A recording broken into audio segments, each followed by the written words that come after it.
noite, começamos mais um O Papel da Política, com o apoio do Ibrachina, Instituto Sociocultural Brasil-China. A gente está mandando mais um programa e hoje com a presença do amigo, ex-prefeito de Botucatu, secretário atual do prefeito Ricardo Nunes. Obrigado, João Cury, pela presença. Eu que agradeço, Maurício. Uma alegria enorme estar aqui para poder participar desse bate-papo com você, uma pessoa que tem a história que você tem, o conhecimento que você tem, principalmente aqui na capital de São Paulo. Uma alegria imensa estar aqui participando com você e batendo esse papo aqui com o pessoal que nos acompanha.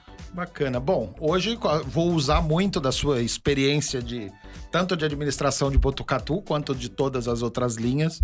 E eu acho que, tirando no dia do centenário do Paulo Freire, eu acho que hoje é o melhor programa para se falar de educação possível. Você passou pela FDE, toda a sua linha dentro da cidade de Botucatu. Tem uma Unesp lá, temos um parque educacional de faculdades e universidades gigantescas.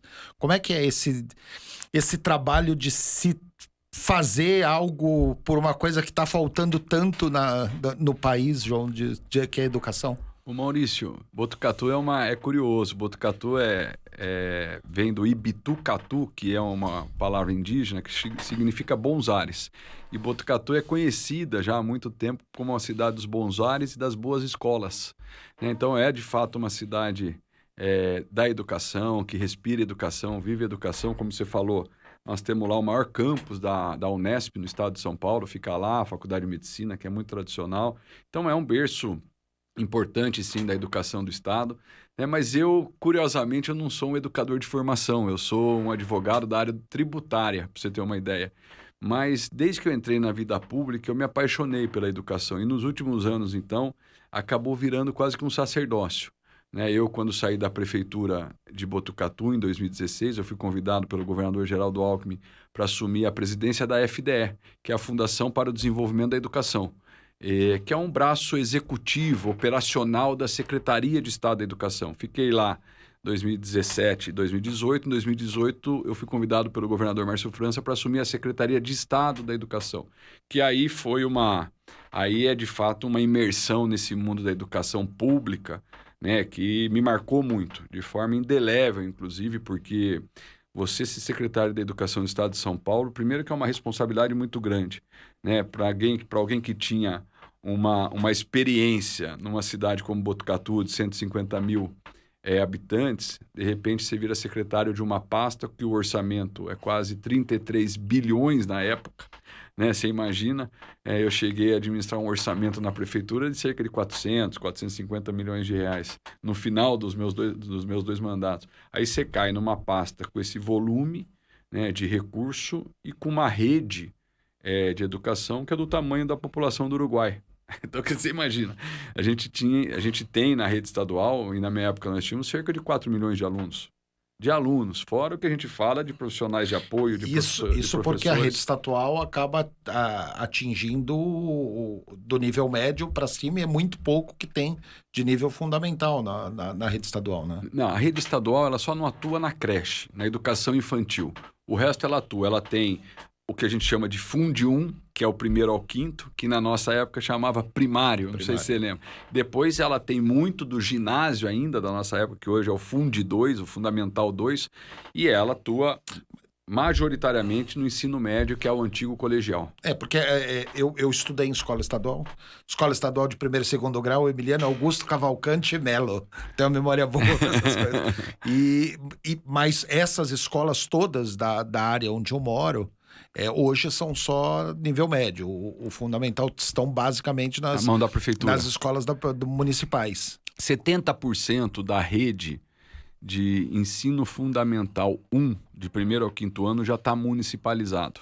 É pouco que nós temos ainda na mão do Estado, do primeiro ao quinto, tá? Da primeira à quinta série, como a gente falava.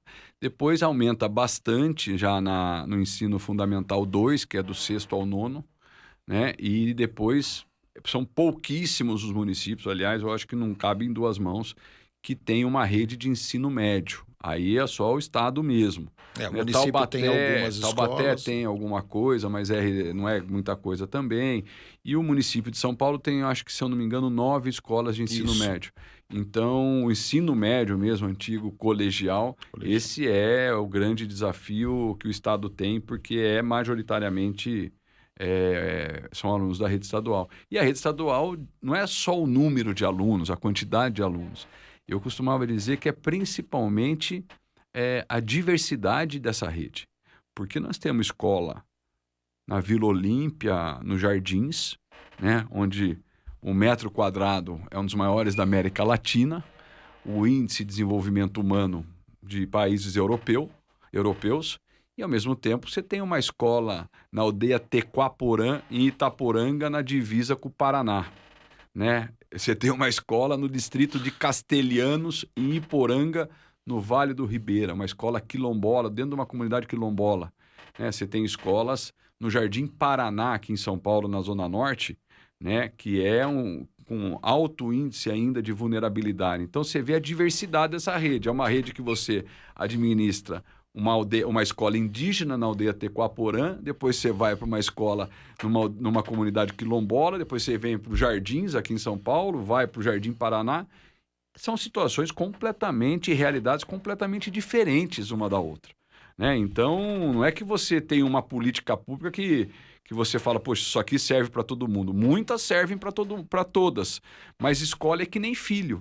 Você não tem um igual ao outro. Você não tem uma igual a outra. E as pessoas têm dificuldade de entender isso. A realidade dos profissionais também é muito realidade dos profissionais, o território. Você tem escolas que às vezes elas estão a 2 quilômetros de distância, 1 quilômetro de distância uma da outra, mas com realidade territorial completamente diferente. E é esse olhar que a gente tentou imprimir quando nós assumimos a Secretaria de Estado, porque isso exige de você, quando você percebe isso, exige de você a presença, para você poder entender essa realidade. Então, nós fizemos um movimento, que depois nós replicamos aqui na Secretaria Municipal de Educação de São Paulo, que é de sair do gabinete, de fato, para conhecer essas realidades, ouvir essas pessoas, dialogar com essas pessoas, com essa comunidade escolar que vive situações bastante particulares, né? E uma coisa que eu já tinha como princípio, isso só se fortaleceu, é que você não faz gestão pública em gabinete. Você não faz gestão pública em gabinete, engravatadinho no ar-condicionado. A chance de você errar é 100%. Entendeu? Aquele gestor público de gabinete, engravatado, né? A chance de errar é enorme. Então, você tem que sair. E numa rede como essa, a necessidade de você sair para ouvir as realidades, conhecer as realidades, ouvir as pessoas é fundamental. E nós fizemos isso. Todo mundo falou, vocês estão loucos. Como é que vai sair uma Secretaria de Estado? Porque quando você entra na Secretaria de Estado da Educação, ali na Praça da República, primeiro que parece um palácio. Era um palácio. O Teatro Caetano de Campos. Exatamente. Um dos teatros mais lindos que eu já entrei em São Paulo foi o Caetano de Campos. Exatamente. Então, primeiro que você já entra e você fala, poxa, como é que nós vamos administrar uma rede desse tamanho? Você assusta. Você fala, poxa, por onde a gente começa? Falei, gente... É rua, nós vamos sair para ouvir as pessoas, pegar a temperatura, o pulso dessa rede, né, para a gente poder entender quais são os desafios que nós temos. Não adianta, olha, esse negócio de você ficar em gabinete com meia dúzia de assessor que só fala o que você quer ouvir, você entendeu? Porque a gente sabe muito bem como é que é, desculpa. A gente sabe como é que é. Às vezes até bem intencionados, mas chega no dia e fala, não, hoje nós não vamos falar que tá pegando fogo lá não sei aonde, porque ele tá, o chefe tá mal-humorado, melhor não trazer problema, não sei o quê. Às vezes são bem intencionados, mas na verdade é que, ainda que bem intencionados, eles te deixam longe da vida real. Sabe que eu fui chefe de gabinete do filho do Curiati, eu fiquei 14 anos com a família Curiati e desenvolvi um trabalho. Curiatão foi... Grande Curiati. 11 vezes deputado, foi deputado federal constituinte, 10 mandatos de deputado estadual, foi prefeito de São Paulo. E toda reunião que a gente tinha, o último a falar era sempre eu, porque ele começava a reunião, ele terminava a reunião falando assim, agora vai falar o urubu. Que é quem traz Eu sempre criava o empecilho em tudo, é engraçado. Mas precisa ter isso, precisa ter um assessor assim. Porque senão a gente sai na rua, quase apanha e não sabe por quê. É verdade. E a resposta é muito simples, porque você está longe da vida real. Está longe da vida das pessoas, da vida como ela é. Porque aquela vida de gabinete, de ar-condicionado, Aquilo é a vida de 0,001% das pessoas. Sabe que agora, nesse preâmbulo que a gente fez, eu entendi. Quando eu falei que eu ia estar com você aqui, minha esposa é educadora, ela toca os cursos de pós-graduação, mestrado e doutorado ali no governo do estado. E ela olhou e disse, você vai estar com o Serra da Educação. Eu falei, por quê? Ele falou, ele não é educador, eu não sabia que você era advogado. E assim como o Serra fez um trabalho no Ministério da Saúde bem diferente, andando, vendo as realidades, ela falou, você vai estar com o Serra da Educação em São Paulo. E aí eu achei interessante a forma com que ela me falou de você. Porque de fato muita gente falou, olha, mas o que está fazendo um cara desse aqui? Né? É óbvio que provavelmente não foi pelo meu conhecimento na área da educação, em que pese eu ter tido uma história bacana como prefeito na área da educação. Em Botucatu a gente fez um trabalho, aumentamos muito, consideravelmente os indicadores da cidade, no IDEB, de Mas é uma cidade que geralmente tem indicadores muito altos pela sua estrutura. Já é uma cidade resolvida, é verdade. Teu pai, quando foi prefeito as 2 vezes, deixou uma linha muito ligada à educação. Acho que foi ele que trouxe quase tudo o que tinha de infraestrutura grande lá, não foi? E principalmente na área da educação infantil. Deixou um legado importante na área educação infantil, de creche. Mas como você disse, Botucatu é uma cidade diferenciada, ela tem indicadores muito privilegiados, é uma cidade bastante pujante e uma cidade que foi bem administrada pelos prefeitos que lá passaram. Não estou falando de mim, estou falando assim, quando você tem uma estabilidade política no município, ou seja, pessoas que administram com responsabilidade. É óbvio que tem um que vai melhor que o outro, tem um que tem mais destaque e tal, mas uma média boa de estabilidade política, de conquistas. O Fernando Henrique, ele fala uma coisa muito interessante, que as conquistas se dão por acumulação. Ou seja, são boas políticas que vão se acumulando ao longo do tempo que provocam as mudanças transformadoras, né? A pior coisa que existe é quando você tem ruptura das políticas, ou seja, as políticas vão se rompendo. Muda governo, acaba tudo, começa do zero. E a educação, eu arrisco dizer, Maurício, que isso é o maior crime que se comete. O que eu notei em educação é o seguinte, a educação, eu sou de origem árabe, né? E o árabe, tem um ditado árabe que fala que quem planta tâmaras não colhe tâmaras. Porque antigamente, quando você plantava tâmaras, se levava quase 80 anos para colher. Hoje, é óbvio que isso mudou, com as tecnologias isso mudou. E disse que o menino foi perguntar pro velho que plantava tâmaras por que ele plantava se ele não ia colher, né? E o velho falou para ele, mas o importante é plantar, para alguém um dia colher. Eu costumo dizer que o educador é um plantador de tâmaras. O educador é um plantador de tâmaras, porque você, para impactar uma geração na área da educação, são 10, 15 anos. Você entendeu? Uma boa política pública na área educacional, ela não acontece em uma semana. O resultado, o impacto, ele não é imediato, como às vezes em outras áreas. Você entendeu? Você vai no hospital, você vai na saúde, você vai no hospital, fez a cirurgia, ficou curado, aquele caso está resolvido. Na educação, você, para impactar uma geração, um menino que começa lá na creche, vai 15 anos, 20 anos, que você transforma aquela pessoa pela educação. Então, é longo o tempo. Por isso que ele é um plantador de tâmaras, você percebe? E quando tudo dá certo, o tempo já é longo. Você imagina quando as políticas são descontinuadas. Você entendeu? Mas e por isso que eu digo que é criminoso.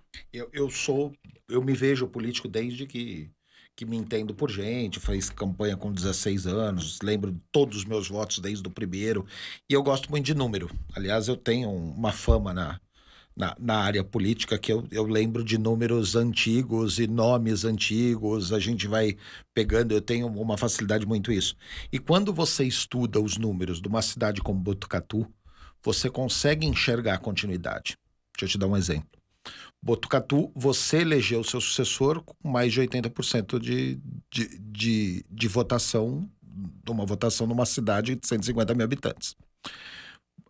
Os candidatos a deputado da cidade tiveram mais de 50% dos votos totais válidos da cidade. As cidades que não têm continuidade nos seus trabalhos, não só em educação, em todos os outros, viram surgir aquele político de internet, e você pega muita cidade que hoje está sofrendo demais, que o mais votado da cidade foi o filho do Bolsonaro, depois veio a Joyce Hasselmann, depois veio uma pessoa muito de coisa, o pessoal de esquerda a mesma coisa, em vez de votar no cara da esquerda da cidade, veio o Ivan Valente, Sâmia Bonfim, e a gente tem discutido muito aqui no Papel da Política, porque a gente acha que o grande problema do país, tanto eu quanto o Ricardo, que me acompanha muito, é a falta de noção das pessoas ao votar. Você tem um negócio muito maluco que as pessoas deixaram de interpretar. Ficaram até a década, até o começo dos anos 2000. Ninguém falava em política. E aí começaram a falar de repente por uma insatisfação absurda. Compram umas histórias. Hoje tem muita cidade no interior que precisa reformar uma escola e não tem deputado para pedir, porque não tem deputado da cidade mais.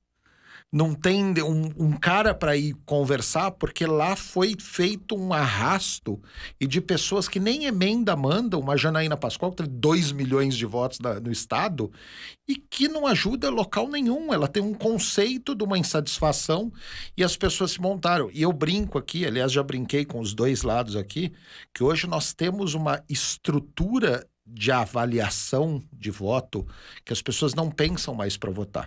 Se você pegar a direita do país, quem representa a direita, você tem o voto do cara que é de direita e que fala da família. Nosso presidente da República teve 5 esposas, um filho com cada esposa. Ele fala de religião e tá pregando morte e arma. Um dos eleitos com 155 mil votos na última eleição a deputado federal, pela partido de direita que pregava família, religião, essas coisas, era um ator pornô, usuário de cocaína, que abandonou o filho. E você vem para o lado esquerdo, que tem várias pautas de representação, e se você for olhar, eles têm a pauta do movimento negro, da pele preta, tudo isso.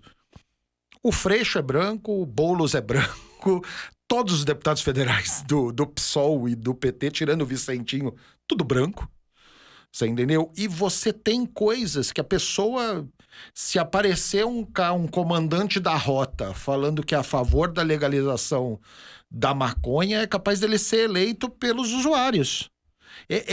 Tá uma linha tão difícil de interpretação da pessoa conseguir ver uma proposta e seguir, que quando eu soube que você vinha, eu falei, porra, é de uma área de São Paulo que tem cognição, que você consegue enxergar, falar, ó, isso foi eleito, teve essa votação porque desenvolveu esse trabalho ou em Botucatu, ou em São Manuel, ou desenvolveu ali na região, e não tem mais nenhuma região igual a região de Botucatu no estado. Se você lê os números do estado, você olha e fala, o que está acontecendo? Tirando o fundão, né? De Rio Preto até o Mato Grosso, também está assim. Mas Ribeirão não está assim, Campinas muito menos, Grande São Paulo. É assustador, João. Mas você tem razão. Você acabou de falar de Rio Preto. O ex-prefeito de lá, o Valdomiro, foi 8 anos prefeito, reeleito, um belo trabalho. E na eleição de 2018, ele perdeu para esses deputados, na cidade dele. Na cidade dele, porque não é o problema do deputado ter voto, não sei o quê. O problema é você ter tido um prefeito bem avaliado e na sua cidade você perder para um deputado... Valdomiro Lopes. Valdomiro. E você perder para uma pessoa que nunca foi lá. Você entendeu? Que não sabe não sabe os problemas da cidade. E muito nunca provavelmente... É verdade. E muito provavelmente deve ter voltado lá esses 3 anos aqui, 1 ou 2 vezes. Não voltou. Ou não voltou.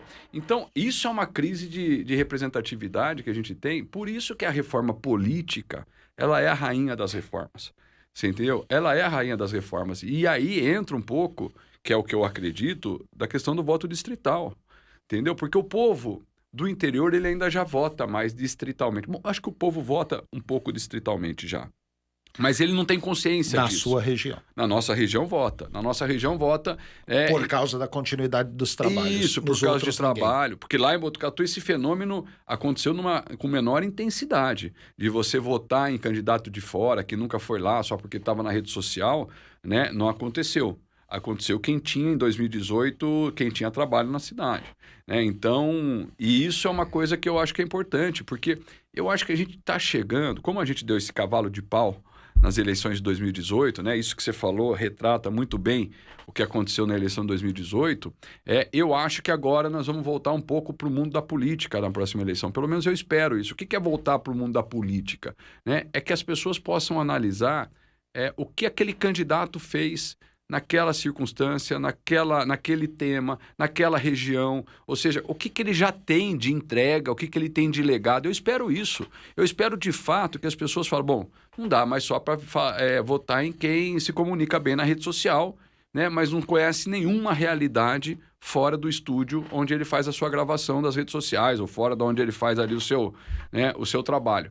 Eu acho que a gente deve ter um pouco do retorno a esta realidade. Pelo menos eu espero. Eu espero, porque daí você tem uma conectividade maior do representante com o representado, né? Que é essa grande carência. Quando eu voto em alguém tão longe da minha realidade, essa representatividade fica precária, fica prejudicada. Quando eu trago um candidato que conhece, quando eu voto em alguém que conhece a minha realidade, conhece a minha região, que tem uma entrega, um legado, primeiro que você tem acesso, um acesso mais facilitado. Porque fica mais fácil de você acompanhar, de você fiscalizar, de você encontrar. Senão você não vai encontrar nunca. Você não vai encontrar nunca. E você, consequentemente, não vai conseguir cobrar, não vai conseguir requerer, solicitar, dialogar. Então, eu espero que isso que você falou que aconteceu em 2018, eu não só espero, como eu acho que vai acontecer em menor proporção. Pelo menos eu acho isso. Agora, eu não sei para onde isso vai também. Não sei se vai para essas figuras. Eu continuo assustado com o voto do fígado. Eu acho que o país entrou nesse limbo quando as pessoas pararam de votar a favor de um projeto e começaram a votar contra o outro. E hoje nós temos um embate que... Se você for tirar, ninguém vota no Lula e no Bolsonaro. Vota contra o Lula ou vota contra o Bolsonaro. E tá um negócio muito maluco no governo do Estado. Muito intolerante também. Né? Eu tenho a melhor proposta de terceira via que eu já ouvi na vida e eu não tenho modéstia nisso. Toda vez que me perguntam em quem que eu vou votar no terceiro colocado da eleição, na semana da eleição, nas pesquisas. Quem é o terceiro colocado na semana? Eu vou votar nesse daqui, que é o meu voto de terceira via. Que é a única coisa. Eu acho que a única possibilidade de uma terceira via e parar com esse voto contra alguma coisa era juntar todos os presidentes de partido e falar, gente, cada um lança o seu. Na semana da eleição a gente vê quem está melhor na pesquisa e vai todo mundo para ele. E essa sua proposta, ela é uma proposta de voto útil. Não é verdade? Ela é uma proposta de voto útil. Bom, o voto útil, o que é o voto útil? É aquele seguinte, eu abro mão do meu candidato do coração para votar em alguém que eu acho que vai ser melhor do que aquilo que está colocado. Né? E está colocado exatamente isso, está colocado uma polaridade hoje, né? E que é interessante, porque elas se retroalimentam, né? Um precisa do outro. Um precisa do outro. Tanto o Lula é muito bom. Eu acho que até essa é uma estratégia que o PT tem, que é de tentar levar para o segundo turno a eleição com o Bolsonaro. Eu acho que o Bolsonaro também acredita que é melhor ele disputar a eleição com o Lula do que com uma terceira via. Eu não sei, eu tenho essa impressão. Mas eu acho que tem uma maioria silenciosa que está esperando uma terceira opção. Eu acho ele tão louco, eu acho ele tão irresponsável que eu espero tudo. Eu espero ele fazendo um acordo com o Valdemar Costa Neto indo pro PL e o Valdemar negando a legenda e ele falando, estão me tirando da eleição de forma pela porta dos... Eu posso esperar qualquer... Eu vejo as coisas que acontecem, João, e é um negócio tão assustador, mas tão maluco. A hora que você vê o discurso, a hora que você vê mudança de narrativa e tal, e ele jogar muita gente, a frase boi de piranha nunca fez tanto sentido quanto nesse governo. Ele vê que um cara pode fazer uma bobagem, é muito louco, ele joga o cara para fazer a bobagem, a hora que o cara vai preso, ele joga o cara de canto, pega outro, aí faz bobagem com o outro, aí o cara vai preso, ele pega outro, e as pessoas defendem algumas coisas que é muito louca. O Collor e o Roberto Jefferson passaram a ser exemplos de honestidade e você vê uma mudança de narrativa e que você olha e fala, aonde ele está querendo chegar? Juro para você, se ele dá um tiro na cabeça e o filho dele falar que ele foi assassinado e sair candidato a presidente da República, não me assusta. Qualquer coisa, eu nunca vi isso na política. Eu faço 34 anos, eu nunca vi isso. Eu nunca vi. A minha mãe tem 80 anos, ela recebe mentira todos os dias. Que coisa de louco. Todos os dias. Para você ter uma ideia de onde chegou, a minha mãe ela era enfermeira de sala de vacina de postinho a vida toda. Ela era funcionária pública municipal, aposentou. Hoje tem 80, já está aposentada há 20 e poucos aliás, anos. nós temos que mandar um abraço para ela e para todos os servidores públicos, né? Hoje é o dia do servidor público. Hoje é o dia do servidor público. Sou o servidor público de carreira há 31 anos. Obrigado. Parabéns a você em seu nome e a todos, porque essa pandemia, se tem uma coisa que as pessoas passaram a olhar diferente, ou pelo menos deveriam, é o papel do servidor público, né? Eu tenho minhas críticas à minha categoria, são críticas muito acentuadas. Eu tenho uma linha muito maluca de ver a minha realidade como servidor. Eu quando entrei com 20 anos na Prefeitura de São Paulo, eu ouvi um funcionário que estava para aposentar, que eu fazia muito barulho, vestia muito, que eu sempre gostei muito de política, eu saí pedindo voto, e ele falou, você tem que aprender que é melhor pingar do que faltar. E essa visão do é melhor pingar do que faltar, que todo servidor público do país sempre usou, foi o que deixou o serviço público na situação que estava hoje ruim. O servidor, ele prefere ouvir quem fala o que ele quer ouvir do que apoiar quem trabalha e pode fazer com que a realidade dele mude. É muito maluco. Eu tenho algumas visões de política, eu acho que principalmente nessa época que nós estamos vivendo de votações na Câmara. Eu fiquei lá 18 anos, estou há 2 lá, e eu vejo algumas realidades que me incomodam no servidor público. Muito, muito. Quando eu vejo um parlamentar que é de um partido de oposição e o partido dele vira a situação e ele sai da situação para poder continuar a oposição, porque ele não quer trabalhar na situação, ele quer trabalhar só batendo e falando o que as pessoas querem ouvir. Eu gosto de dar nome, às vezes me dá problema, às vezes. O Carlos Gianazzi era do PT, quando a Marta virou prefeita, ele saiu e foi pro PSOL, fundaram o PSOL, para poder não ser situação. Ele fala o que as pessoas querem ouvir, ele não tem proposta, nunca teve nenhuma conquista de situação. Aí na oposição, ele saiu do PT com a alegação de que a família Tato nomeava todos os irmãos e estavam tomando conta do partido. A primeira coisa que ele fez do PSOL foi eleger o irmão vereador. Celso Gianazzi é auditor fiscal do município.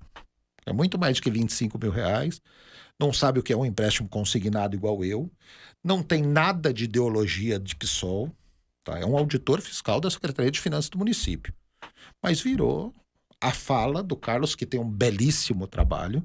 Eu acho que a postura dele enquanto professor, enquanto sindicalista, tem uma história muito boa, mas ele elegeu o irmão lá que não tem a menor noção do que faz ali e repete o que o irmão fala, e hoje é o ápice do funcionário público, é a família Gianazzi, que nunca conquistou nada para o funcionário. Eles batem e falam o que o funcionário quer ouvir, e brigam, e fazem manifestação, e sobem em carro de som, e ninguém tá nem aí, porque só vota naquela 3, 4. Hoje o servidor público do município tem, entre aposentados e ativa, 250 mil pessoas, que podia eleger 20 vereadores na Câmara e conseguir o que quiser para a categoria. Não faz isso, mais da metade não vota em ninguém porque não gosta de votar, outros votam em causa animal porque vem um animal sendo maltratado e querem apoiar a causa animal, outros votam por qualquer outro motivo, e um grupo muito pequeno vota na esquerda e extrema esquerda porque falam o que ele quer ouvir. Agora, quando a esquerda ganha, eles continuam passando pano porque tem ali. E não tá. Eles conseguiriam eleger gente no DEM, no MDB, no PL, no PSDB. A segunda suplente do PSDB é uma enfermeira, que não conseguiu o apoio do local onde ela trabalha. Então, a minha visão de funcionalismo em termos políticos é muito crítica. Eu acho que assim, mudou muito o que se espera do serviço público, né, durante todos esses anos. Eu acho que a visão de serviço público ela foi se aperfeiçoando ao longo dos anos. Então, assim, o servidor público de 20 anos atrás é diferente do servidor público, do papel do servidor. O servidor público não a pessoa. Eu estou falando assim, o papel do serviço público de 20, 30 anos atrás é diferente de hoje, né? E eu acho que a sociedade exige mais do serviço público. A sociedade está exigindo mais, até porque com 14 milhões de desempregados, com tanta gente passando fome, é assim, a única salvação que essas pessoas têm é o serviço público. Entendeu? É o serviço público para comer, é o serviço público para morar, é o serviço público para estudar. Porque a visão do brasileiro que está no serviço público é melhor pingar do que faltar. Pode ser, mas eu não acho que é só isso, não, Maurício. Eu acho que, assim, né, um país com tanta desigualdade como é o Brasil, estrutural, é um país que precisa de um bom serviço público. Porque é o seguinte, as pessoas não teriam acesso. Dizer que só o mercado resolve, na minha opinião, Nunca. Pode ser verdade num país resolvido. Ou seja, o que é um país resolvido? Um país com as necessidades básicas que nós temos resolvidas. Eu tenho saneamento, eu tenho acesso à escola, eu tenho acesso à saúde. Aí tudo bem, porque daí todos têm o mesmo ponto de partida. Quando você mora num lugar que você tem sua casa, por menor que ela seja, ela é sua. Você tem saneamento básico, você tem acesso à escola, você tem acesso à saúde, você tem transporte público, você tem ponto de partida para todos iguais. É um ponto igual de partida para todos. Quando você vive num país como o nosso, onde tem muita gente que tem pouco e poucos que têm muito, esse ponto de partida não é igual. Ele não é igual. Então as pessoas não conseguem competir de igual para igual. Então, quem é que vai fazer essa correção de rota? Ou seja, quem é que vai dar igualdade de oportunidade? Na minha opinião, muitos só conseguem através do serviço público. Então, eu discordo de você por um motivo. Hoje, quem entra no serviço público, teve um concurso para 4.000 vagas do Banco do Brasil mês passado, tinham 3 milhões de pessoas. Quem passou, em qualquer local do mundo, ele seria empreendedor e conseguiria chegar a ser bilionário. O alvo hoje do brasileiro foi incutido na cabeça dele que ele tinha que ir para o serviço público. As melhores cabeças... Eu tenho 31 anos de serviço público. Tem gênios acomodados no serviço público que, se eles não tivessem passado num concurso, seriam milionários. Vários, os que arregaçam a manga e vão para cima. Quem passa hoje em qualquer concurso público de R$2.000 é gente que no mercado de trabalho, se tivesse afim e não tivesse afim de encostar como servidor público, ele seria rico. Mas eu não acho que a pessoa quer encostar. O problema é que você ser brilhante do ponto de vista cognitivo não é suficiente para você ser empreendedor. Você entendeu? Então, qual é a dificuldade? Hoje, eu estava até agora à tarde falando com o pessoal sobre educação, e hoje o grande desafio que nós temos na educação é criar também, oferecer para as nossas crianças, para os nossos alunos, e desenvolver nos nossos alunos outras habilidades que não são só cognitivas, que nós chamamos de habilidades e competências socioemocionais. Né? O que é isso? É você desenvolver outros talentos que todos nós temos, inclusive é bíblico, que Deus deu para todos, né, na parábola dos talentos, desenvolver outros talentos para que as pessoas possam sobreviver a esse mundo que nós vivemos hoje, que não exige de nós só conhecimento técnico específico. As crianças vão para a escola e muitos de nós educados, para aprender português, matemática, mas ninguém nos ajudou a desenvolver outras habilidades como empatia, como resiliência, como foco, como disciplina, entendeu? Ninguém não tinha esse olhar. A gente desenvolvia por acaso. Uma coisa é você ter uma intenção em desenvolver nas crianças essas habilidades, outra coisa é elas desenvolverem por si próprio, entendeu? As escolas estão começando a trabalhar isso. Por quê? Porque a gente está vendo que para empreender, principalmente num país como o nosso, não basta você ser bom de português e matemática, você entendeu? Ou de física, ou de não sei o quê. Você precisa ter resiliência, você precisa ter foco, você precisa ter empatia, você precisa saber uma série de outras coisas. Você às vezes precisa trabalhar em grupo, você precisa saber trabalhar coletivamente, e isso, até outro dia, a gente não aprendia. A gente não aprendia. Como é que eu faço para desenvolver resiliência nas pessoas? Entendeu? Capacidade de frustração, né, que é uma coisa fundamental para quem vai empreender. Muitos desses grandes empreendedores, em algum momento, eles falharam, né? Mas eles continuaram insistindo, né? Muitos, não tem a história do lá da Apple, como é o nome dele? Bill Gates. Não, da Apple. Como é o nome do cara da Apple? O Steve Jobs. O Steve Jobs também fracassou no início. A história conta isso. Ou seja, como é que uma pessoa que fracassa dá a volta por cima? Isso é resiliência, isso é foco. Isso não é saber português e matemática. Você percebe? São outras habilidades que são fundamentais. Hoje, no mercado de trabalho, a maioria das pessoas, elas entram num determinado emprego ou numa determinada colocação pelo currículo que elas têm. Olha, fiz USP, estudei na USP, falo inglês, falo não sei o quê. Ok, elas entram. Por que elas são mandadas embora? Por que elas são demitidas? Muitas porque não conseguem construir uma relação interpessoal. Porque não conseguem trabalhar em equipe. Porque não tem empatia. Porque não tem disciplina. Você entendeu? E essas coisas precisam ser... hoje está provado que isso você desenvolve nas pessoas. E aí esse gênio vira servidor público. Aí a gente tem... Mas tem muito servidor público que é gênio e não tem essas habilidades. Então, é o que eu ia falar. Você tem um Steve Jobs no mundo e você tem um Joaquim Barbosa. Seria um Steve Jobs. Tem todas essas características, mas ele preferiu vir para o serviço público. Nós temos juízes sensacionais. Nós temos pessoas incríveis no serviço público que se acomodam, cansam e desanimam. Mas é o que eu acho assim, o serviço público no Brasil, ele também, ele não é que as pessoas se acomodam às vezes... Eu quero fazer uma defesa de uma coisa que eu acredito que as pessoas... Eu sempre parto do princípio que as pessoas são boas, que as pessoas querem melhorar, querem fazer o melhor. Agora, eu vou falar para você da vida pública. Hoje, você está nesse mundo. Hoje, alguém para entrar na política, para disputar uma eleição, principalmente no executivo, alguém que vai ordenar uma despesa, pensa 1 milhão de vezes. Pensa 1 milhão de vezes. Porque, assim, é tão difícil depois, assim, são atividades criminalizadas. No serviço público, a burocracia, o nível de responsabilidade, a carga de trabalho, né, as dificuldades que a gente encontra de condições de trabalho é tão grande. E não é de ficar se lamentando. Eu não sou de me lamentar, mas eu estou falando porque eu vi isso. Ninguém me contou.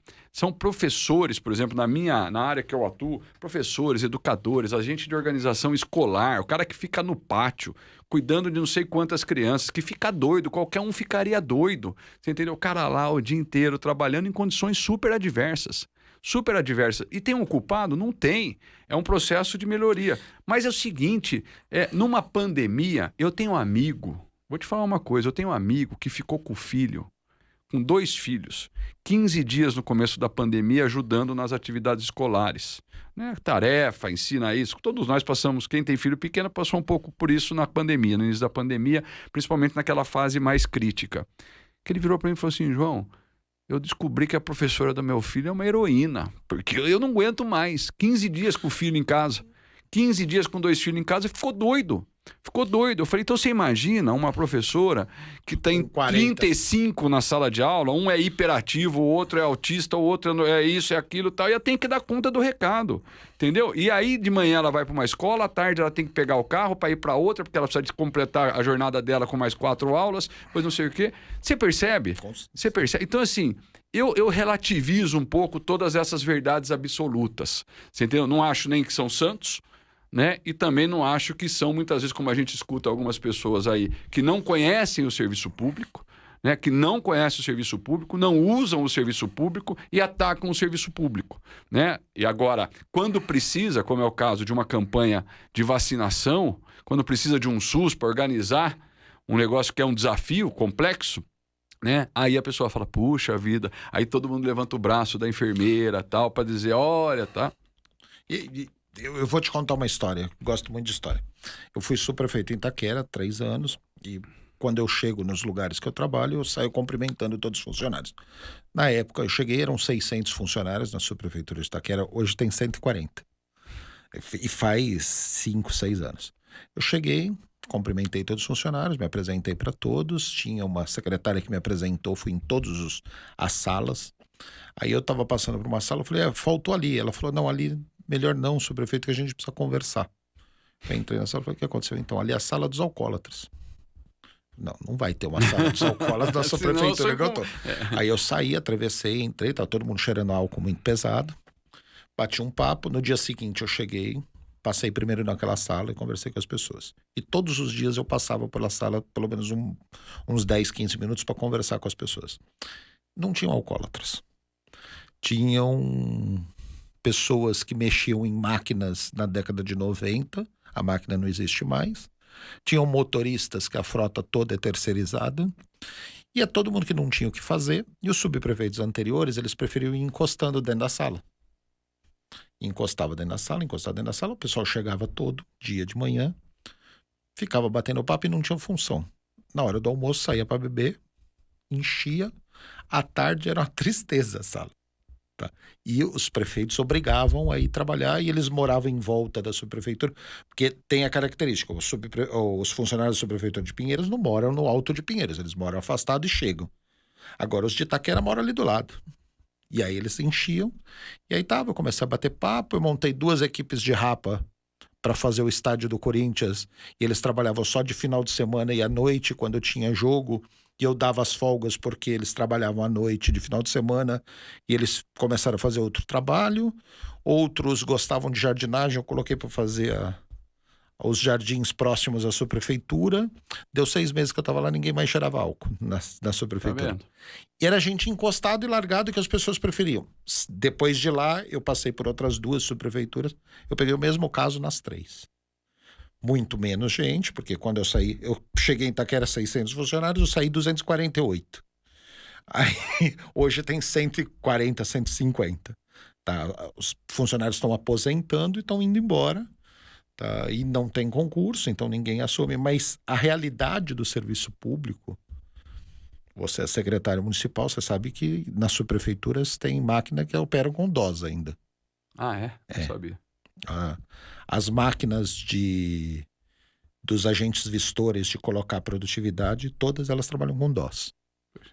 É muito maluco o que acontece. Quer dizer, condições adversas de trabalho.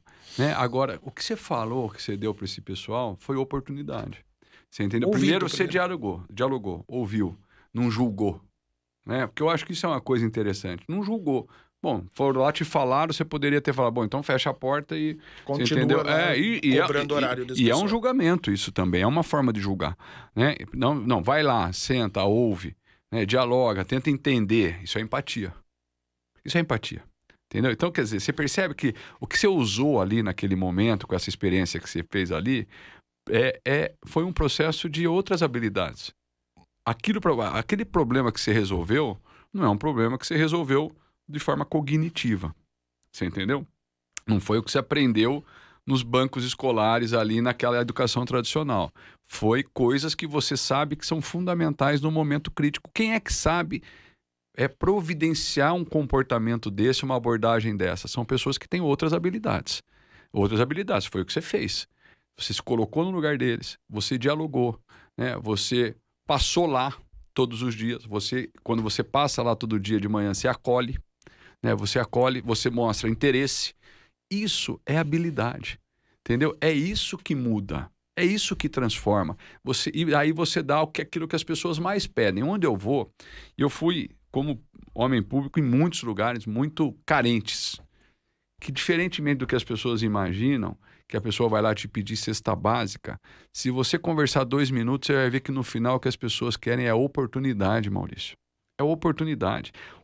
O pai de família, ele não quer chegar no final da tarde, 6h30, 7 horas da noite, e comer um arroz com feijão, um pedaço de carne, uma salada da cesta básica da entidade.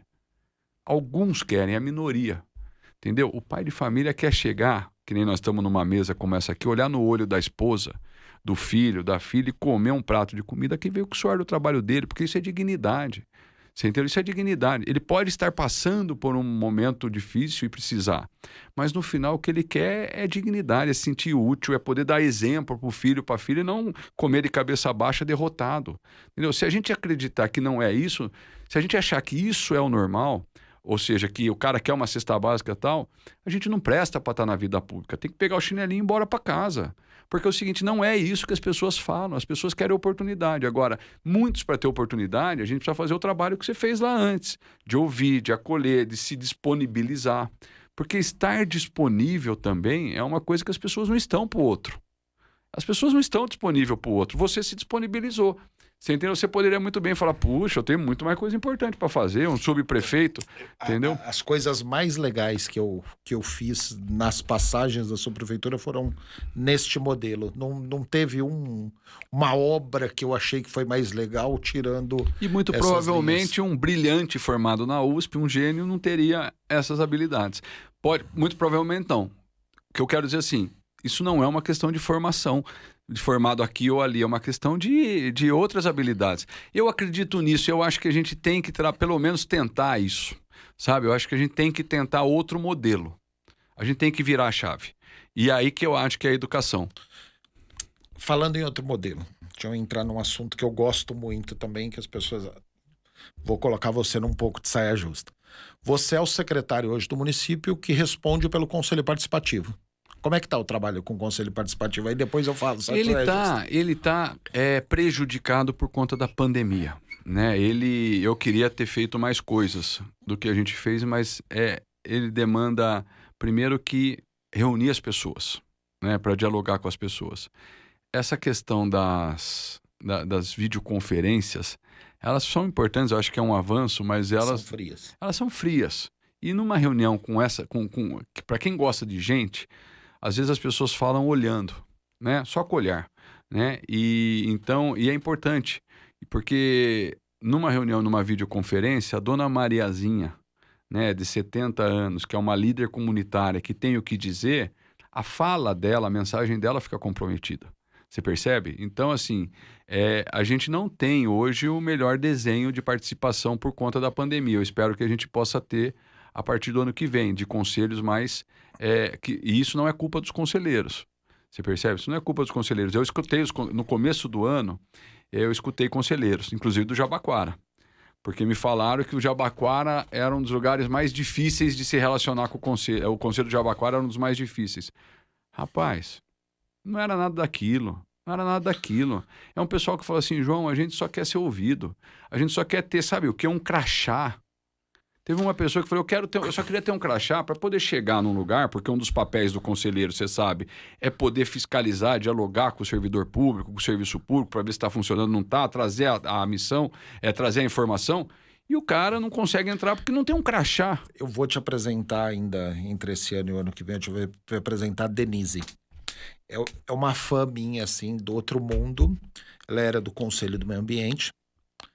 E ela pegou um carinho por mim, que teve um dia, eu falei, Denise, por que você gosta tanto de mim? O marido dela virou o meu corretor de seguro, tudo isso.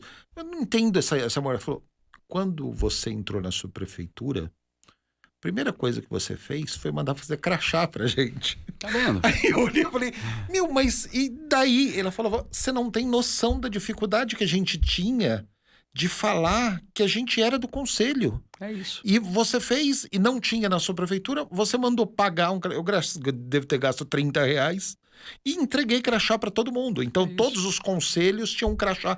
E é muito maluco isso. Ô Maurício, o que você fez, por incrível que pareça, para muitos podem ouvir muitos podem achar que é o óbvio. E de fato é óbvio. Mas assim, o dramático em política é o exercício do óbvio. Você entendeu? Então assim, essas coisas, porque elas surpreendem as pessoas daquilo que deveria ser óbvio. Como você falou, mas o que eu fiz demais? Né? Quando eu estava na FDE, eu saí da prefeitura e fui para a FDE. A FDE, e eu como prefeito, as pessoas podem não acreditar, mas os prefeitos do interior, eles vêm a São Paulo, eles têm que ganhar o frete. O cara tenta marcar 4, 5 reuniões no dia para sair cedinho e voltar à noite para a cidade, porque ele não tem tempo. Você que é daqui pertinho, imagina quem tá lá no fundo. Exato. 600 quilômetros de São Paulo. Esse, então, precisa ganhar mais ainda, porque o prefeito ficar longe da cidade, numa cidade pequena ou numa cidade média, é um problema. Então, ele tem que estar na cidade, porque ele é muito demandado. Então, o cara vem para São Paulo Eu escutei muita gente falar, não, mas esses caras vêm pra churrascaria, vêm pra fazer festa. Pô, você não tem ideia do que é o cara ficar pra bater numa secretaria. O prefeito, não. Não sei. Eu tô dizendo, pelo menos os que de novo, eu parto sempre do princípio Não, que... essa é a justa que eu ia entrar na criação. Eu tenho uma teoria muito maluca há 8 anos, eu brinco com isso, a minha rede social há 8 anos tem o mesmo assunto, eu sempre insisto muito nisso, e toda vez que o país fala em diminuir o Estado, tá, e privatizar a empresa, eu sempre sou contra, porque eu acho que você privatizar uma empresa que dá lucro, ou que é uma função, tem uma função social, é muito maluco. E hoje o peso da máquina pública e do país está num certo setor, que esse não vem para São Paulo para fazer muita coisa boa. E por isso que eu perguntei dos conselhos participativos, que eu acho que é o futuro do país daqui a 20 anos. Por quê? Nós temos hoje 5.570 municípios no país. Tá? E esses 5.570 municípios representam 60 mil vereadores. Botucatu está dentro. Agora, Borá, que é o menor município do estado, ele tem 800 habitantes e 9 vereadores. A Constituição, ela prega que cada município pode ter até tanto vereador. Ela não coloca número mínimo, ela coloca só número máximo. Quase todos os municípios com menos de 50 mil habitantes têm o número máximo. Acima de 50 mil habitantes, não. Eles revezam. Agora, até 50 mil. Os de 15 mil habitantes que podem ter 9, todos têm 9 vereadores. E quando foi aprovada a Constituição e foi estabelecido Poder Legislativo, Executivo e Judiciário, não existe um judiciário municipal. O Legislativo Municipal é o que fazia o meio de campo entre o morador da cidade e o executivo para poder fazer o entendimento do que estava acontecendo na cidade. Hoje, qualquer morador, inclusive de São Paulo, eu na praia, em Ilhabela, eu consigo ver o que o Ricardo Nunes está fazendo aqui em São Paulo e acompanhar todas as ações dele. Os conselhos participativos vieram, tá, para meio que ser o futuro das câmaras municipais. Hoje, se você te dá um número que saiu na Band News, foi um trabalho que a gente fez lá para trás. Hoje, se você acabar com o vereador só de idade até 50 mil habitantes, você tem 100 bilhões ano. Porque o país precisa de um Tribunal Superior Eleitoral por causa da quantidade de candidatos a vereador. Se fosse só os deputados estadual, federal, prefeito, governador e presidente, não precisaria. Então, nós temos muito cargo político obsoleto. Tem os vices, que não tem função. Basicamente, você serve para criar problema pro mandatário quando ele dá um embate. Senão, ele não tem função nenhuma. Os 3 senadores, um deles foi criado na época da ditadura porque o MDB estava ganhando muito posto da Arena, inventaram o senador biônico para ser sempre um da Arena. Veio a redemocratização, absorveram o senador, virou 3, um serviria para cada um, e você teria uma diminuição de números de candidatos aí. Paulo Guedes mexeu na aposentadoria de todo mundo para conseguir 800 bilhões em 10 anos. Se mexer só com vereador de cidade pequena é 1 trilhão em 10 anos. E eu vejo os conselhos participativos em formatos de condado. Hoje o governador tem feito isso, tem colocado micro e macro regiões. Foi montada a região de Rio Preto há pouco tempo. E a hora que começarem a agregar, porque o problema da cidade pequenininha, que não tinha nada de recurso, porque era agregado a uma cidade um pouquinho maior, e assim por diante, hoje não tem mais, João. Hoje, daqui 20, 30 anos, isso daí vai ter que dar uma enxugada, e a solução são os conselhos participativos. O Montoro falava disso há 40 anos atrás. Era um visionário, falava exatamente do papel de conselhos, da participação da sociedade civil. O Montoro era famoso pelo quê? Participação e descentralização, né? Essa era a bandeira do Franco Montoro. Eu não tenho dúvida que esse é o caminho. Não tenho dúvida, porque é o que a gente falou aqui, numa rede, como a gente falou da educação aqui, numa rede estadual, né? Como é que você administra uma rede dessa de forma centralizada? É muito difícil. Então, os conselhos te ajudam a chegar onde você não chega. E democracia, e porque também tem gente que fala de conselho e tal, mas não percebe que democracia é técnica desconcentradora de poder. Quando você empodera as outras... Porque o que as pessoas... Porque tem gente que tem síndrome do pequeno poder, né? Do micropoder. Ele acha que ele precisa ter aquele poderzinho para poder sobreviver. Então ele não quer dividir poder, não quer compartilhar o poder, né? Então quando você trabalha com participação, né? Você dilui o poder. Isso é um exercício democrático, né? Mas as pessoas são apegadas a isso, né? Ao poder. Eu preciso ter o meu poder, eu preciso ter minha cadeira, eu preciso ter meu computador, eu preciso ter minha sala, né? Um micropoder para poder falar, olha, é status. Né? Então eu acho que a tendência é acabar. Conselho. Bom, primeiro que é só a gente entrar a prefeitura de São Paulo já mudou muito. Se você entrar na prefeitura, né? Já está todo mundo trabalhando em baia. Entendeu? Já é assim, já não tem mais aquelas salinhas fechadas como era antigamente, nada disso, já é baia, trabalhando, ou seja, as pessoas se olham, conversam, interagem, né? Então você vai mudando mesmo o ambiente. Agora, o que eu acho que a gente precisa é qualificar esses conselhos. E como você qualifica? Primeiro, ajudando na formação desses conselheiros. O que é formar? Não é elitizar.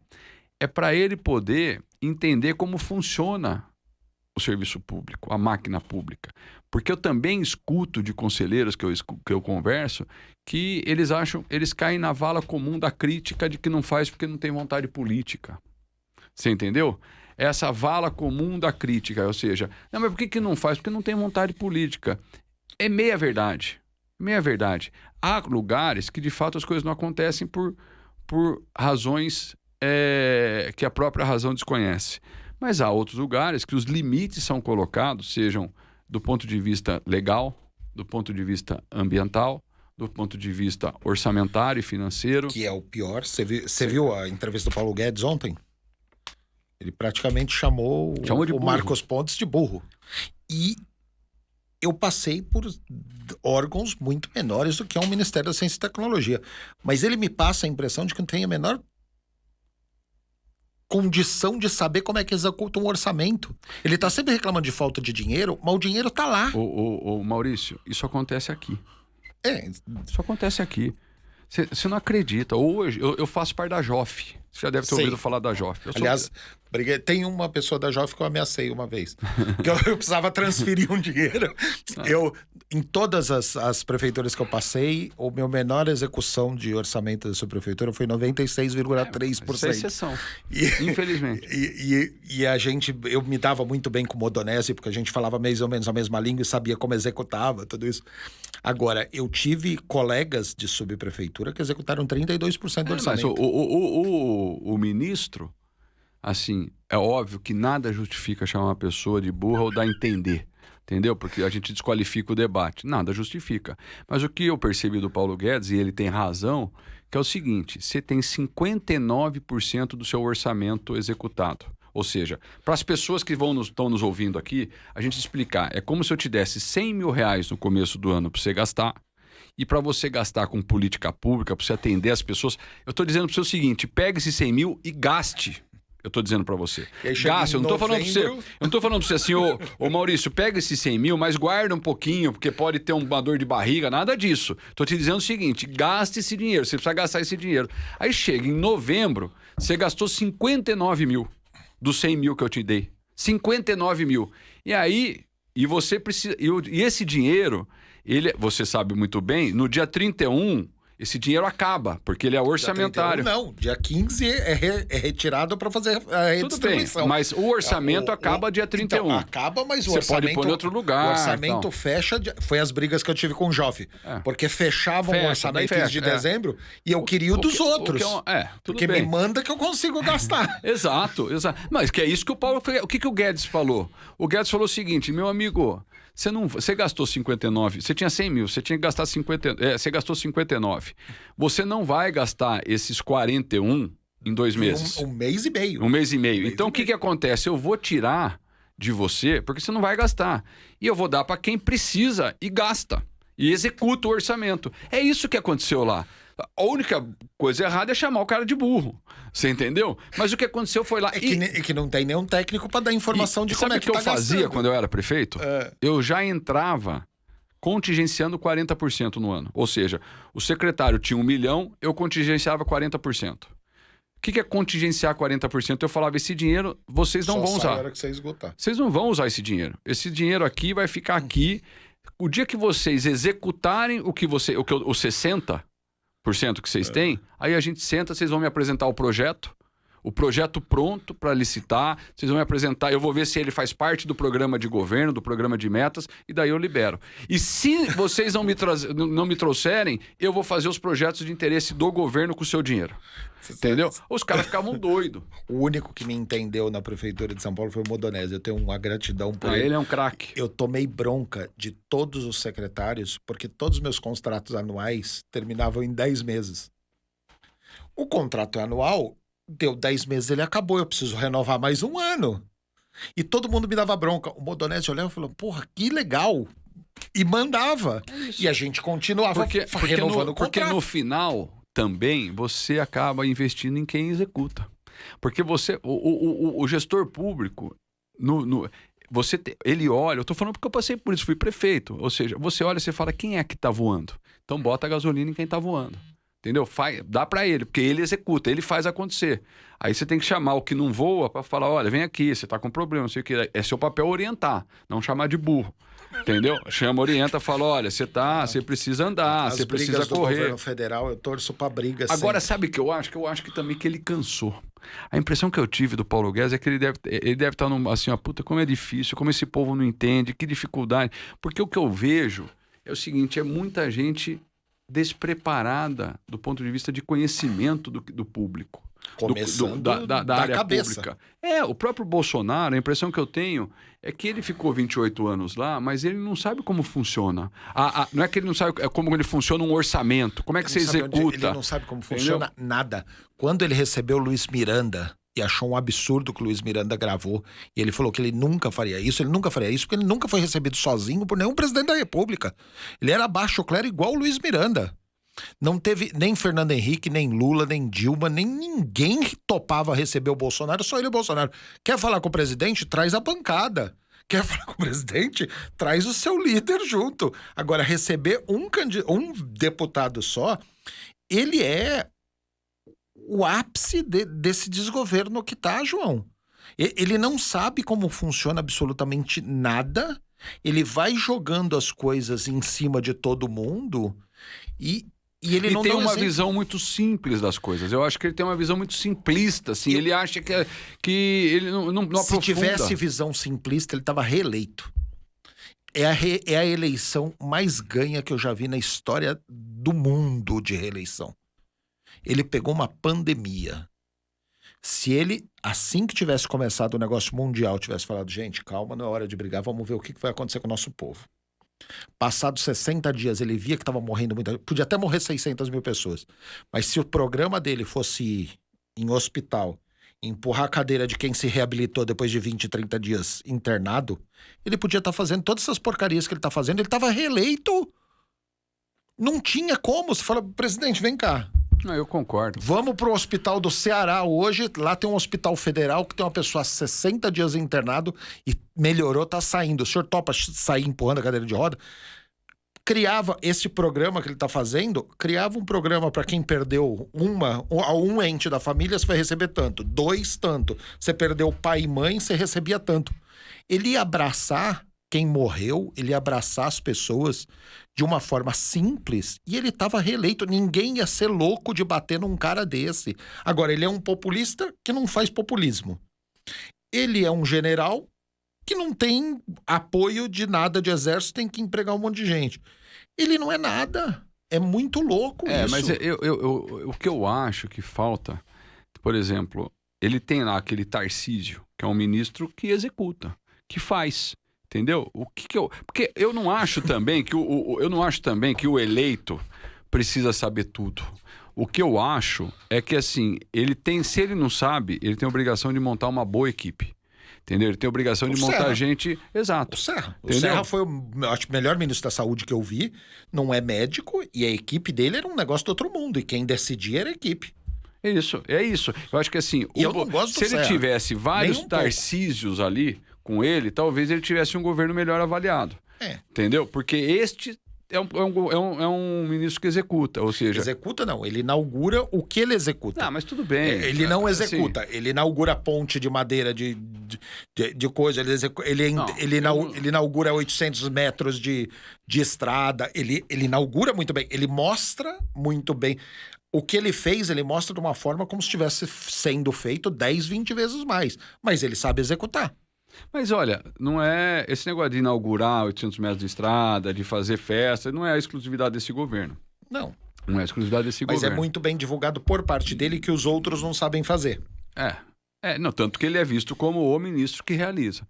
Ou seja, o ponto fora da curva ali entre os ministros. Mas eu acho que, enfim, esse é o tipo de desafio que nós temos. Eu acho que a eleição do ano que vem, a gente tem que refletir sobre esses gargalos. Entendeu? Sobre esses gargalos, ou seja, parar de achar que vai aparecer um Messias, você entendeu? O salvador da pátria, porque parece que o brasileiro adora um salvador da pátria. Você entendeu? Adora um salvador da pátria. Acho que vai vir alguém que vai resolver tudo. E aí essa decepção, essa frustração, porque não existe salvador da pátria. A construção, ela é coletiva. Os países que são chamados países desenvolvidos, eles são desenvolvidos não é porque eles são ricos. Eles são desenvolvidos porque eles são democráticos. E aí, para ser democrático, você entende que a construção é coletiva. Pode cair no conselho participativo, como você falou. Então, assim, você não é desenvolvido porque você é rico, você é desenvolvido porque você é democrático. Pode reparar que tem esta característica, né, nos chamados países desenvolvidos. Né? Eles têm democracias consolidadas, com exceções, como a China e tal. Né? Mas e a democracia é técnica, entre outras coisas, técnica desconcentradora de poder. Então, isso demanda uma construção coletiva. Você entendeu? Permanente. E aí entra no que eu falei, com continuidade de coisas que precisam de tempo para amadurecer. Você não transforma só com políticas imediatistas. Elas, às vezes, precisam de um tempo para amadurecer. Né? Então, eu espero que essa discussão aconteça em 2022 para que a gente possa qualificar o debate e o eleitor poder votar com um pouquinho mais de consciência. João, estamos terminando aqui o nosso tempo. Eu queria, antes de pedir seu encerramento, eu queria só um comentáriozinho. Eu acho acho que eu sou mais velho que você. Quantos anos 48. Você tem? Eu tenho 51. Então a gente é mais ou menos da mesma linha política. Desde 98, da campanha do Covas com Maluf, a gente não tem... Eu queria que você encerrasse, mas dissertando um pouquinho sobre isso. A gente não tem uma campanha para governo do Estado tão animada quanto vai ser a desse ano. Vai ser muito complicado para quem é candidato a deputado. Tá? Os pré-candidatos a deputado devem estar loucos para saber para onde vão e vão disputar o que aonde. Porque você tem um Rodrigo Garcia, que é sensacional e que, aliás, ele fez direito com o Ricardo na Universidade de Ibirapuera. E é uma pessoa sensacional, um dos melhores articuladores que eu já vi. Tá? E que, se o Dória ganha as prévias, vira um cenário. Se ele perde, talvez vire outro. Uma chapa Alckmin, Márcio França, Kassab e Scaff, que eu nunca vi um peso desse numa oposição.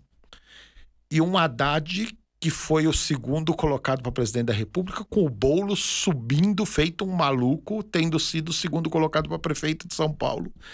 E falando para a juventude. Acho que desde 98 que eu não vejo pessoas deste porte disputando um governo do Estado. Uma coisa boa que eu acho desse cenário que você colocou é que, se acontecer da gente ter um Rodrigo Garcia candidato a governador, um Geraldo Alckmin candidato a governador, ou um Márcio França e um Haddad candidato a governador, eu acho que o Estado de São Paulo vai estar em boas mãos. Essa é a minha impressão. Você entendeu? Eu prefiro qualquer um desses três do que um desses malucos que aparece aí de tempo em tempo com a bandeira do Salvador da Pátria. Melhor. Né? Você pode ter crítica a um, a outro, todos nós erramos e acertamos. Mas eu acho que São Paulo, são pessoas experimentadas. Rodrigo Garcia é um ótimo gestor, tem habilidade política, porque para ocupar esses cargos. Não basta, de novo, a historinha de ser só um bom entendedor do ponto de vista da máquina pública, do funcionamento da Serra máquina. que eu diga o que ele é bom de política. Exato. Quando virou presidente da Assembleia. Exato. Então, assim, o Rodrigo tem habilidades que um líder precisa ter para governar um estado como esse, que não é só do conhecimento de orçamento, da máquina pública, nada disso. O Geraldo também. Né? O Haddad, eu percebo o Haddad mais desenvolvido do ponto de vista político, menos radical em algumas coisas, conseguindo dialogar um pouco melhor, né, depois da experiência que ele teve na Prefeitura de São Paulo e que não foi tão bem sucedida porque não foi reeleito. Mas aprendeu, a impressão que eu tenho é que aprendeu bastante. Então eu acho que, e na minha opinião, são pessoas do bem. São pessoas do bem. Eu não consigo... Eu trabalhei com o Haddad quando ele era ministro da Educação, eu era prefeito. Ele ajudou a cidade de Botucatu, entendeu? Então, não consigo ver o Haddad um picareta, não consigo ver o Geraldo um picareta, não consigo ver o Rodrigo um picareta. O Márcio também. Também não. Trabalhei com o Márcio, fui secretário do Márcio e tal. Agora, não sei se esse quadro se confirma até lá. Não sei.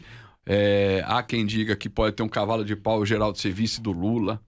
Ou então o Márcio França ser vice do Lula, ou então o PT, para ter apoio do PSB nacional, teria que abrir mão de São Paulo para apoiar o Márcio França e o Haddad tem que abrir mão da candidatura. Eu acho que tem muita água para passar debaixo da ponte. Essa fusão... Mas está sensacional. Está sensacional. Não, será sensacional. De qualquer forma, será sensacional. Porque é o seguinte, nós temos essas questões da polarização, mas nós também temos um centro, né, que ainda está procurando ver como é que essa coisa vai ficar. Imagina se entra um Sérgio Moro na disputa. Você entendeu? Imagina se entra um Sérgio Moro, candidato a presidente ou candidato a governador em São Paulo. Ou a senador em São Paulo. Ou a senadora em São Paulo, que é outra eleição, entendeu? E o palanque que esse pessoal vai fazer... Eu acho triste. Porque, infelizmente, São Paulo vai continuar tendo representante de outros estados sendo eleito aqui. Que hoje a bancada federal de São Paulo, que puxa o R do Rio de Janeiro, é uma coisa desgraçada. É horroroso. Mas isso é São Paulo também, né? É São Paulo. São Paulo. Mas São se o pessoal Paulo morasse, Brasil, né? se o pessoal morasse aqui e mandasse emenda parlamentar para São Paulo, eu acho legal. Como eles ficam mandando para outros estados, eu não, fico mas não meio pode. Pode? Não. Opa! Não. Quer que eu te dou? Eu te dou nome. Tabata Amaral tem R$1 milhão no Rio de Janeiro para ciência e tecnologia, num professor dela que foi jurado daquele concurso de astronomia que ela ganhou quando ela era estudante. Ela mandou emenda pro Rio? Mandou. A Sâmia também. A base de Alcântara no Maranhão, a base de Alcântara no Maranhão tem 8 deputados federais que injetaram dinheiro na base de Alcântara do Maranhão. É permitido, sim. Nossa, eu não sabia disso. Todo mundo, o pessoal daqui de São Paulo, primeiro que não mora aqui. Duvido alguém... Talvez seja permitido e a gente não sabe porque a imprensa bate tanto. E não bate. Deve ser exceção. Eu falei, deve ser exceção. Eu falei, não, quase mesmo. Pode olhar, o pessoal põe dinheiro em tudo quanto é lugar. Eu falei pro Mário Covas Neto, numa entrevista que eu tive aqui, esse negócio da Tabata, ela é a queridinha de todos os partidos. Ela pôs R$1 milhão para um estudo que deve ser sensacional. Isso, deve ser bacana. Mas exato. De um professor que foi jurado do concurso dela. Que se ela não fosse deputado federal, esse cara não tinha esse R$1 milhão. Isso daí é muito maluco, porque as pessoas fazem política do jeito que querem e as pessoas que estão sendo eleitas pela nova política têm as práticas antigas e o pessoal da velha política, que era muito bom e honesto e sério, tá saindo fora. Tá? Bom, vamos... Senão, você trouxe uma coisa interessante pra você ver como tem distorções, né? Porque também, assim, eu tô tentando imaginar... eu fico sempre fazendo esse tipo de exercício, tentando imaginar por que a gente não consegue fazer com que o Rio de Janeiro, os deputados do Rio de Janeiro, não apoiem essas iniciativas, né, do Rio de Janeiro. Tá no site da transparência. Pode pedir para o assessor. Eu tenho certeza, você tá falando, mas eu acredito. Mas para fazer um por um, porque eu peguei alguns, mas pode pegar um por um. Primeiro que não moram aqui. Duvido que alguém saiba onde é a casa de meia dúzia de deputados daqui. Assim como o Aécio nunca morou em Minas, morou no Rio, um monte da bancada de São Paulo mora em outros lugares e não mora aqui. Que loucura. É muito maluco. Mais uma distorção, né? Eu acho que, assim, espero que a gente consiga fazer a reforma política, né? Eu espero muito que a gente consiga, porque eu tenho muita fé na política. Eu não acho que a política é maldita. Eu acho que a política feita com princípios, com valores, ela é bendita. Ela é capaz, sim, de transformar a vida de muita gente. Vírgula, pro bem e pro mal. pro bem e pro mal. Então eu vi lá, quando você dá na Secretaria de Educação, se você dá uma canetada mal dada ali, você pode prejudicar a vida de muita gente. Eu acredito na política, eu acho que a política é uma das maiores ferramentas, instrumentos de transformação da sociedade, e a gente precisa qualificar e acreditar na política. Bom, obrigado pela sua presença, muito, muito obrigado. Tá, e se você quiser despedir, porque aí eu tenho que encerrar. Maurício, muito obrigado pelo convite. Maior prazer. Primeiro que eu admiro muito você, né? A sua capacidade, não só de trabalho, mas intelectual, né? De comunicação, de sensibilidade social. Então tá aqui, o papel da política, batendo um papo com você, refletindo, né? sobre a política, falar de educação para mim é sempre um prazer. Então, muito obrigado pela oportunidade. Estou sempre à sua disposição, quando você entender pertinente, oportuna a minha participação, conta comigo. É um prazer enorme estar aqui. Parabéns pela sua ação e pelo seu movimento que você tem feito aqui em São Paulo. Bacana. Bom, eu acho que essa é um começo de uma parceria aí muito, muito longa, João. Obrigado pela presença e com o apoio do Instituto Sociocultural Brasil-China, a gente está encerrando mais um Papel da Política. Boa noite para todo mundo.